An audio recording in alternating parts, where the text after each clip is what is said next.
Even this heavy crash couldn't stop Tadej Pogacar from taking his third victory at Strade Bianche, making him co-record holder, together with Fabian Cancellara. We take his victories for granted these days, but there was a time when Pogacar didn't dominate the Tuscan gravel roads at all. In his first participation in 2019 he finished 30th, more than 8 minutes behind winner Julian Alaphilippe. Mathieu van der Poel has almost the same status as Pogacar when it comes to cycling monuments. The Flying Dutchman participated for the first time in 2020 and Pogacar was also there. Believe it or not, both greats were beaten by more than 10 minutes by winner Wout van Aert. It is almost unimaginable, but this was only 5 years ago. Stay with us as we take you through that interesting history of this competition. And for those who stay until the very end, we'll reveal the name of another world-class rider, someone you'd expect to shine on the Italian gravel, but who never managed to conquer the Strade Bianche and quietly disappeared from its starting list forever. Today the Strade Bianche has transformed into a climber's paradise, longer, harder, and more selective. The dominance of Pogacar has driven away the classic types. Wout van Aert? He hasn't returned since 2021. Mathieu van der Poel? He skipped out for the second year in a row in 2025. But now back to 2019 when Wout van Aert also went deep into the final and eventually finished third. Pogacar had to drop out earlier and was given more than 8 minutes in 30th place. Alaphilippe fought it out with Jakob Fuglsang and beat the Dane towards Piazza del Campo in Siena. 1 year earlier in 2018, Wout van Aert ended on the podium in his debut and we all remember the iconic images where the then cyclocross world champion stood on foot on the final climb. After the finish, an exhausted Van Aert had to recover from his efforts. His current Visma teammate Tish Bennud took the victory for Lotto Soudal. 2020 and 2021 were the only two editions in which Pogacar, Van der Poel and Van Aert participated. In 2020, Julian Alaphilippe and Mathieu van der Poel tried to attack from far away, but that turned out to be a bad move. Tadej Pogacar also fell behind and with 50 kilometers to go, they had no chance of winning. Wout van Aert was at the front of the race despite some difficult moments, but still managed to ride away from his competitors Davide Formolo and Max Schachmann. The Flemish would finish with a lead of half a minute on the Italian. Pogacar crossed the line in 13th place, Van der Poel in 15th, both just over 10 minutes behind winner Wout van Aert. 2021 was the year of Mathieu van der Poel. With a splitting attack he shook everyone off, except Julian Alaphilippe. Pogacar was on his third participation and was also in the leading group, but he had no answer to the Dutchman. Wout van Aert, Tom Pidcock, Egan Bernal and Michael Gogol were also among the front of the race. In the streets of Siena, MVDP dealt with Alaphilippe to take his first and only victory in the Strade Bianche. Wout van Aert finished 4th at 51 seconds, Tadej Pogacar 7th at 54 seconds. Just to show that Tadej Pogacar also needed some time to get this race under his control. At his fourth participation in 2022, he finally hit the mark with a beautiful solo of almost 50 kilometers. Mathieu van der Poel and Wout van Aert had already cancelled the Italian Classic and we would not see them again to this day. In 2023, Tadej Pogacar himself skipped a year, giving Tom Pidcock the chance to add the race to his list of achievements. 1 year later, the Slovenian was back in his miracle year of 2024. And how? The future world champion announced an attack from afar in advance and so it happened.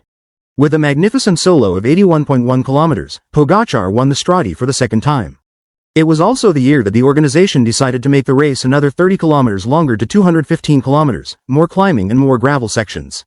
It would probably scare off the classic types for good. Because we know the story of 2025 by now. The organization expanded the number of gravel sections by another 10 kilometers to more than 82 kilometers and added a tough climb. Completely to the liking of world champion and wonderkid Tadej Pogacar. A heavy crash almost ruined his plans, but with a powerful attack 18.6 kilometers from the finish he shook off his only remaining rival Tom Pidcock, on his way to a heroic victory. His third win in a row in the Strade, which means he now equals Fabian Cancellara as co-record holder. The UAE rider will undoubtedly return next year to claim that record on his own. As promised, we end with a world-class rider who participated in the Strade 3 times, failed to convince and never returned.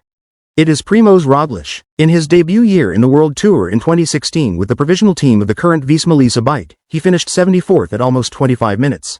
In 2017, he recorded his best result, 35th at 10.5 minutes. He tried it once more in 2018 with a 48th place at almost 20 minutes. That was his last attempt. 1 year later he won La Vuelta for the first time and was launched as a Grand Tour rider.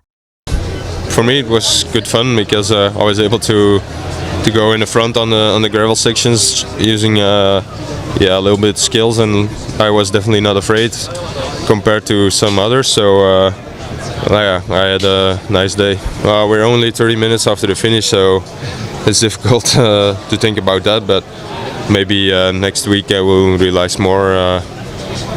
The performance and podium place, but I surprised myself and definitely want to come back for more in the future. Yeah, but I think I have nothing to lose. I come out of the soccer season and I want to do these races to learn as much as possible, and sometimes you learn more with trying and losing afterwards than don't even try at all. So that was a little bit my mindset. The last half hour of the race, I was in the pain cave. I just lost the connection with Julian and Jacob on the second last section, and from there on it was a long way of suffering. But I'm happy that I survived and was able to be on the podium. And third place was definitely the highest possible. When you came across, did you think you had a chance? Actually, not at all. I was really on the limit already the last few kilometers. So actually, the only thing on my mind was to keep some pace that I was able to do to be on the podium, and that was the maximum. So I never thought for victory again at that moment. But it looks from your first participation 2 years ago that you would win Strade Bianche one day. Did you expect it to come so early? Well, if you get 2 third places in a row, then of course you have confidence to come here. And today was one long day of suffering. I think no one felt really great. The heat was exhausting, but I really focused on hydration and keeping cool. And in the end, I got something left. Tadej, you are known as a specialist for stage races, but you actually do Strade Bianche every year. Why? I like one-day races, especially Strade Bianche. It's a really nice, charming race. I enjoy here every year, even if there's a bad luck or anything. It's one of the best races for me, and I enjoy racing here, so I will come back more and more. Mathieu, what a celebration on the finishing line. It looks like an important victory for you. Yeah, it is. Strade is one of the races I really wanted to win, and it's really cool to win it today. When did you realize that you were the strongest? I felt really good. I launched an attack at the last gravel section, and I came with Bernal and Alaphilippe in the lead, and then we did a pretty strong ride with the three of us, and then I felt I had something left in the legs to go all out on the last climb here, and it's just amazing to finish it off this way. Were you afraid of Alaphilippe? What did you fear from him? No, I think Julien was a bit tired at the end. He told me as well that his legs weren't that good anymore, and normally he always rides full gas with us, and now he skipped some turns, so I knew that he was not lying, and it was especially Egan Bernal who gave me a really good impression on the uphill sections, but I knew that the last section was really something for me. Is this only the beginning of a big classic campaign? I hope so. Does it feel like winning another monument? Yeah, this is amazing win. It's incredible, and I went early, and I didn't know until 5 kilometers that I'm gonna make it. Also, even the last climb, I was still looking behind if someone's coming. So I'm super happy to pull it off. Nobody won Strade Bianche solo after more than 20 kilometers. You've done more than 50 kilometers alone. Do you realize what you've done? Well, must be first time something, no? But sometimes winner go 50k to go, sometimes 10k to go, sometimes it's sprint till the end, and you never know what can happen. 80 kilometers solo. Why? No, I don't know why.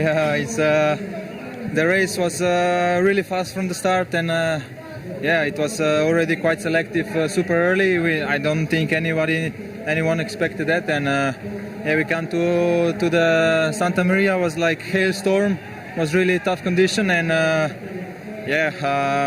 there was no more resources left in the group, so it was only 25 riders, something like this, and Isaac and Tim did a super good job to to make a super hard race, and then it was a moment where you couldn't see anything. It was so muddy, and I decided to go on the attack there, and I knew that it's gonna be long, but I knew when I had a gap, I just go to the end. Today, this morning, you wanted to win differently, not this way. But do you feel joy, pain? I enjoyed until I crossed the finish line. Now I'm in adrenaline wear off, and I start to feel a lot of pain. So not the best way to win a race, but a win is a win, and let's hope it's nothing worse than it looks, and all should be fine. Did you understand how you crashed? Yeah, I went too fast, I guess. I mean, I know this road very well.